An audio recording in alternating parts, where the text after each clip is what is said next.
do is sit down and chat. And warning, there's probably going to be tangents. Hi, my name is Sarah, and welcome to my channel, which is all about sewing and styling a handmade wardrobe. I haven't done one of these informal chatty videos in a little while. Most of my videos are very topically focused, which is great, but I try very hard to stay on topic because one of my personal pet peeves is when I'm watching a video and someone is rambling on for 10 minutes before they get to the point of the video. I really try not to do that. So in this video, I'm just going to be a little bit more relaxed and laid back, and so I might go off topic a little bit, so you have been warned. I'm going to share with you my most recently finished project, and then I'm going to talk a little bit about a couple of other makes that I've done recently. And then at the end, I will chat a little bit about the camping trip that my husband and I took over the 4th of July, because I did get at least one person asking me about that. So starting with my most recently finished project, it's McCall's 8198. And technically I made view B, but I did not include the drawstring. So the reason that I wanted to make this top is because when the Friday Pattern Company Donnie shirt came out, I really liked the look of that pattern, but I don't buy patterns from Friday Pattern Company anymore for a couple of different reasons. The first one is that their block just doesn't fit me very well. Every pattern that I've tried to make from them just needs a ton of adjustments, to the point where if I can find a style that's very similar to the Friday Pattern Company patterns but in a different company that fits me better, I'm gonna go with that company. So that's why I chose the McCalls. The second reason why I don't buy Friday Pattern Company patterns anymore is because of their size range.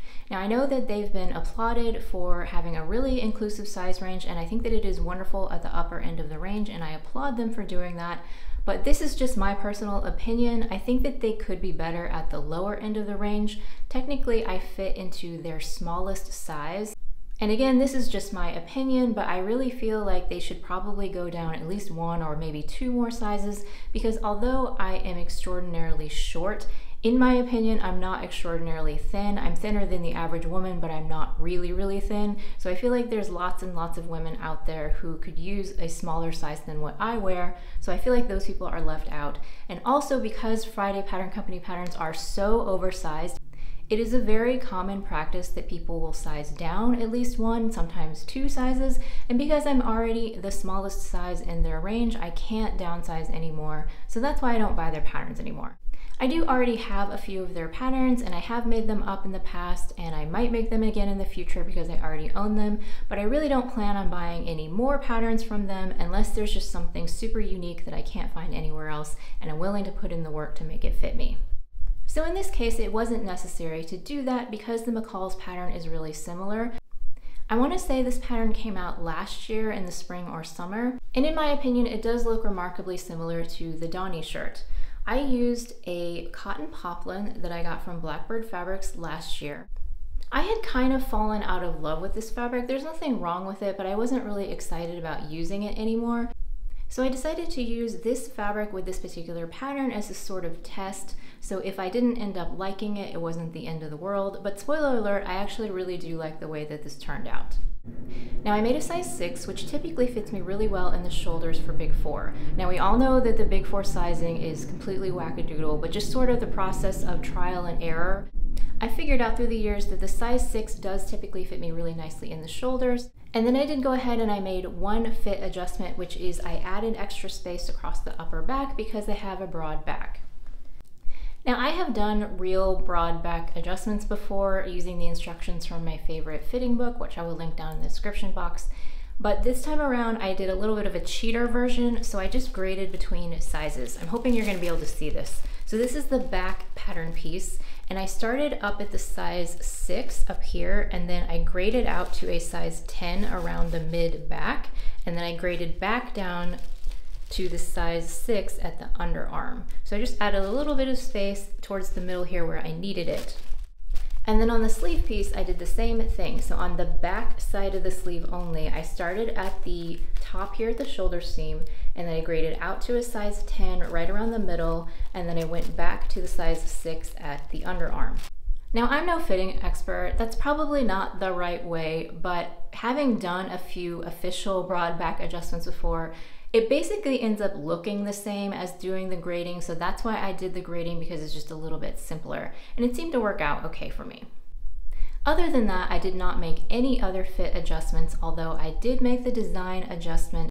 So originally I was planning to do this view that has the elastic gathering at the waist, but I decided to just kind of leave it and then try it on and decide what I wanted to do at the end.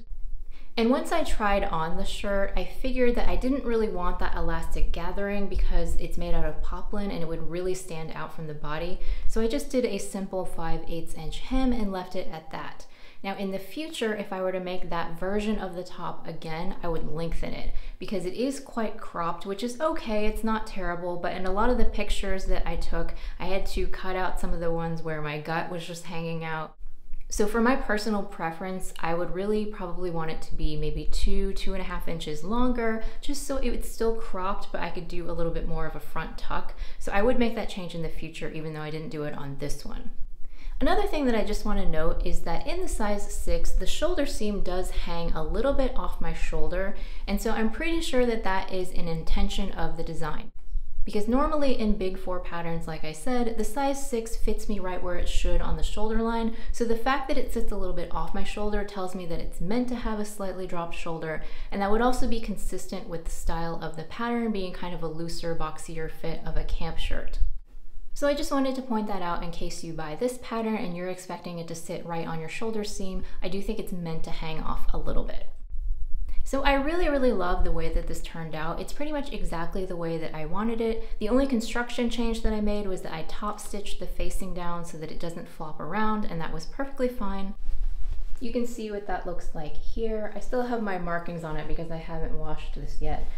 It was really easy to construct and really quick to put together, and I really like the version that has the tie front, this one right here, and so I think I will make this again. I might make the version that I already made again and just lengthen it like I said, but I also want to try out the tie front version. I do think this is a nice versatile pattern because you get a lot of different options. So if you too, for whatever reason, were looking for an alternative to the Donny shirt, I think this is a really good choice. Now I have a sad update on a make that I haven't even shared with you on this channel yet. I did share it on my Instagram.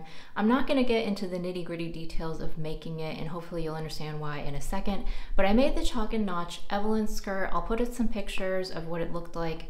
And the reason that I wanted to make this skirt is because I've been finding over the summer that I'm not really reaching for my skirts, and I think it's because most of them are printed, and although I love them and I think they're really beautiful, they're a little bit harder to style. So I wanted to add a couple of more plain skirts to my wardrobe that would go with more things, and I thought that the chalk and notch Evelyn was kind of a classic sort of style and I could wear it year round in a solid color.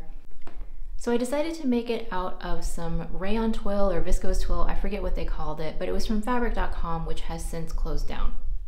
This fabric has been in my stash for a little while, and so I decided to get it out and use it because it was this nice plain navy blue color. I made the skirt, no interesting notes to tell you about it. Now my normal procedure is that I will pre-wash and dry my fabric before I cut it out.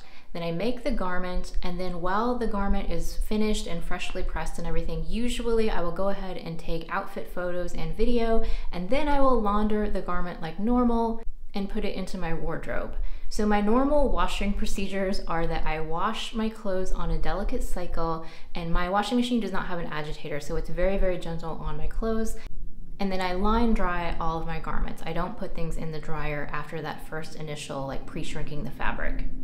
So I did all of that with this skirt, and I was putting my clothes away, and I pulled out the skirt. I was going to put it on a hanger, and I noticed, this still makes me so mad, that I had these holes where the fabric completely frayed at the top of the waistband. If you can't see it clearly, I will put in some extra pictures. So as I just told you my whole washing procedure, I don't think that anything could have happened to it in the wash. There was nothing for it to snag on in the machine.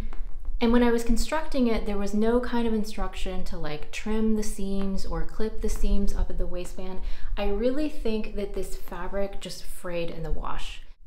Now, because I was threading elastic through the waistband, that might have started the fraying process, just the friction of like pulling the elastic through. So I'm really kind of upset that this happened because I never even got to wear this skirt. I literally wore it for like 10 minutes to take the photos, and that is it. And believe me, if Fabric.com had still been in business, I would have written them a very strongly worded email. But since they aren't, I just had to suck it up and deal with it. So initially I was thinking that I would take off the waistband and see if I still have extra fabric. I'm not sure that I do, but if I did, I was gonna recut the waistband and redo it and like serge the seams so that they won't fray. But the problem with that is that there are other parts of the skirt, like where the facing is, where I did have to trim the seam allowance and clip it to go over the curves.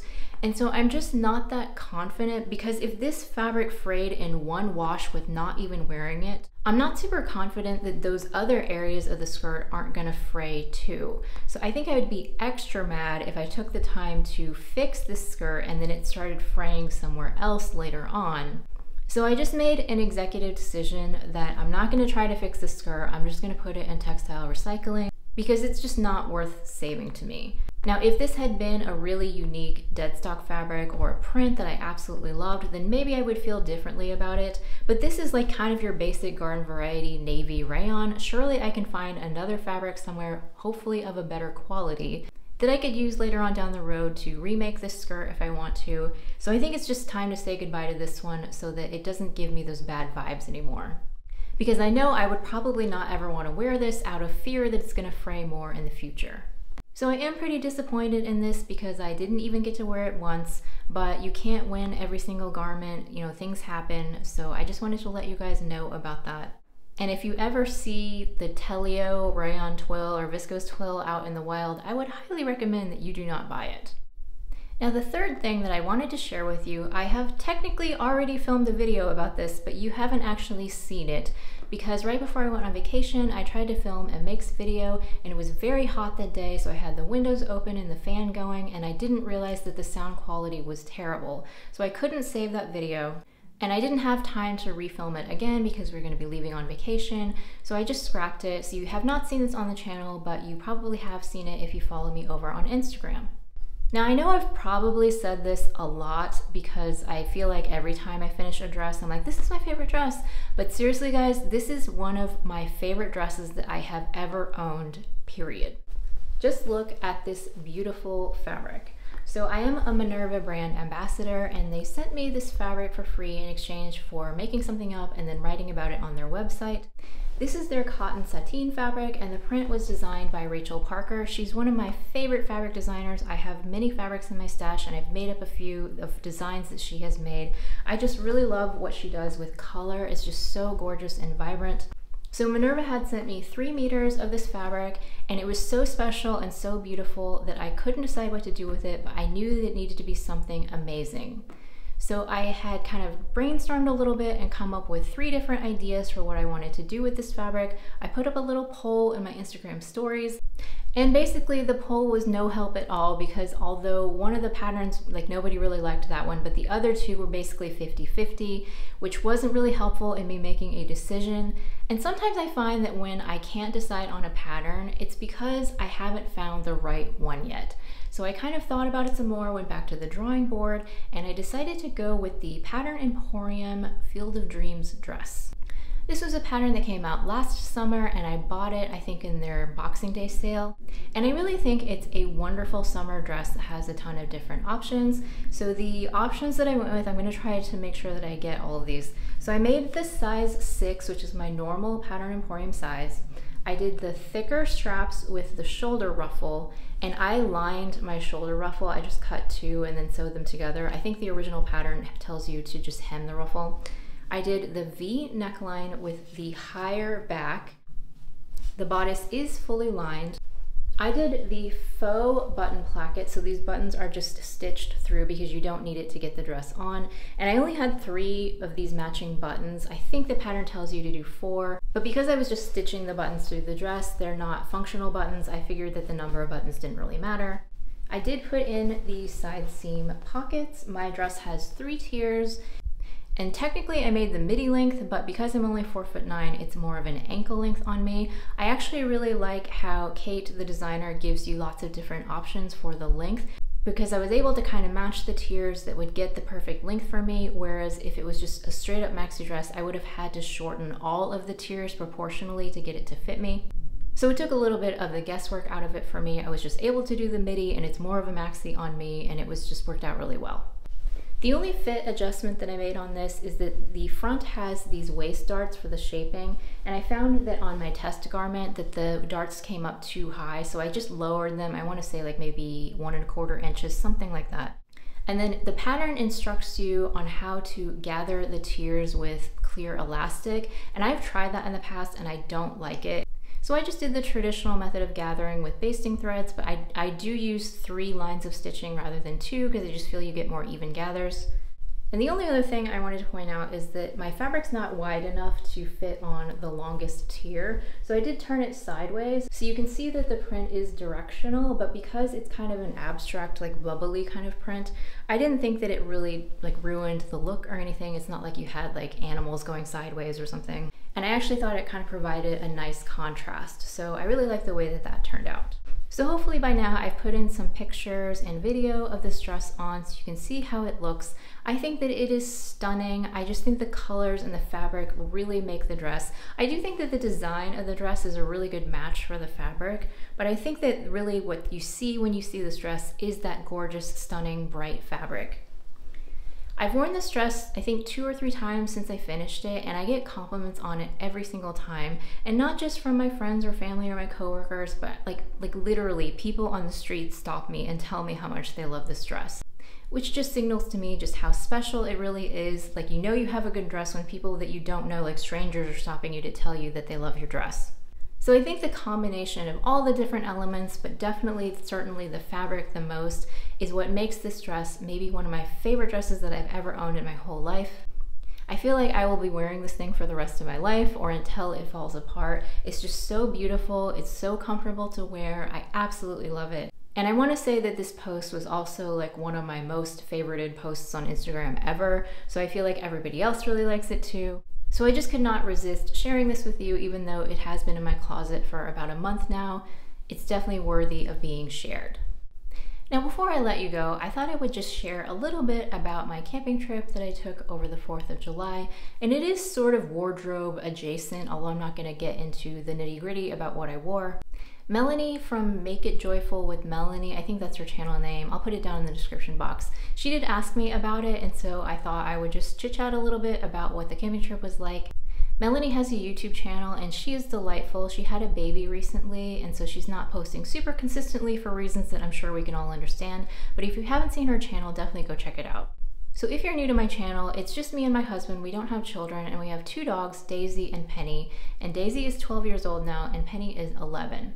So part of our motivation for going on this camping trip is because, well, first of all, we live in a city, and over the 4th of July, people just tend to be jerks and they set off fireworks at all hours of the night, and the dogs don't like it and we don't like it. So we kind of wanted to get out of town for that reason. But also we wanted to take a family camping trip because my dogs are getting older. We don't know how much longer they're going to be with us. And so we just wanted to do kind of one last trip together out in the woods as a family while the dogs are still healthy enough to do that. So we drove to the Adirondacks. It's about 3.5 hours from where I live. And we all got there safely. My husband is a very experienced camper, and it's one of his hobbies. He really loves going. He goes all the time without me. I don't go with him that often because I am not an avid camper, but I've kind of gotten used to it over the years. So we had a really nice spot that was kind of on this cliff that was overlooking the lake. It was absolutely beautiful. And on our site, my husband had set up the tent on one side, and then on the other side, he had kind of this like gazebo type thing. I don't have a better word for it. There's probably like an official name, but I'm not into camping, so I don't know what it's called. But you know, it's just like a little bit of like a tenty structure that has like mesh sides so that you can kind of hang out, but you don't get like the bugs on you. So we had that set up at our campsite, and we got there, you know, nothing too eventful. Things were going great. Like, we were just kind of hanging out, and my husband had made dinner for us. So while we were eating dinner, it started to pour. And I don't just mean like, oh, it was, you know, casual raining. I mean, it was like raining so hard that like you couldn't see your hand in front of your face. It was raining really, really hard. So even though we were in the gazebo at the time eating dinner and the tent was maybe like 10 feet away, we had kind of gathered our things and we were getting ready to make a run for it to the tent because it was raining so hard that the water was like coming into the bottom of the gazebo. It was like pouring in. We're like, oh no, we got to get out of here. So in the few seconds it took me to run from the gazebo to the tent, my entire outfit got completely soaked. Like it was like you had thrown it in a washing machine and you could have like wrung it out. It was really, really wet. So this is where the packing wardrobe stuff comes in. And so I have some advice for you if you go on a camping trip, and that is to pack everything. As long as you have the space, don't skimp on bringing clothes. Like just bring everything that you think that you might need. Because I've made this mistake in many past camping trips, and I feel like I learn something and improve every single one, but I keep making this mistake over and over again.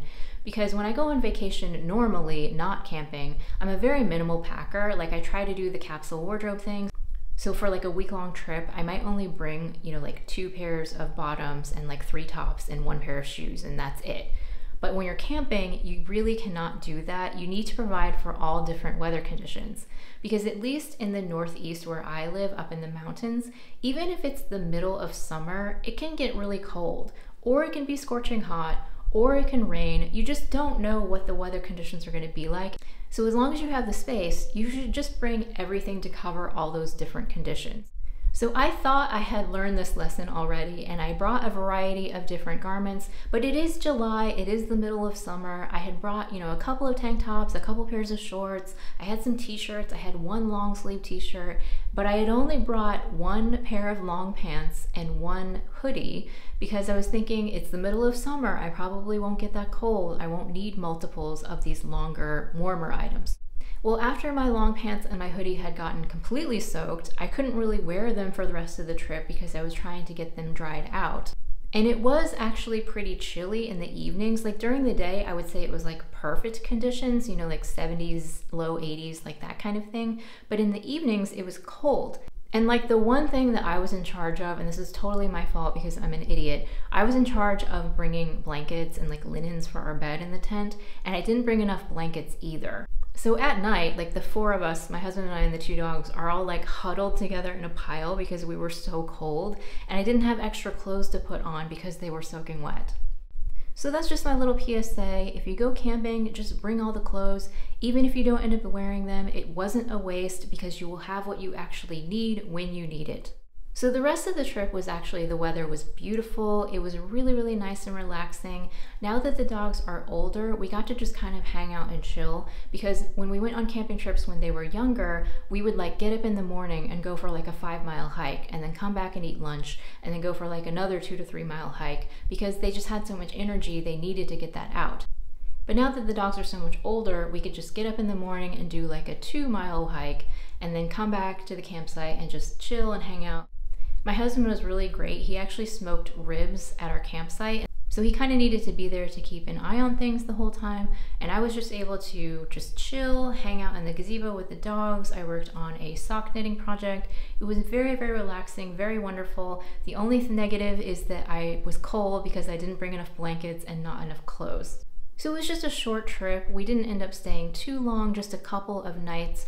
But actually that was the perfect length of time for me because 2 days is probably about the maximum amount that I want to go without having a shower, because the campground that we were at had bathrooms, but they did not have showers. So it was just a quick little trip, but I felt like everybody got to enjoy themselves. So that was just our little mini vacation, and then we drove back home and resumed normal life. So if you enjoyed this video and you want to see some other things that I've been making recently, watch this one next.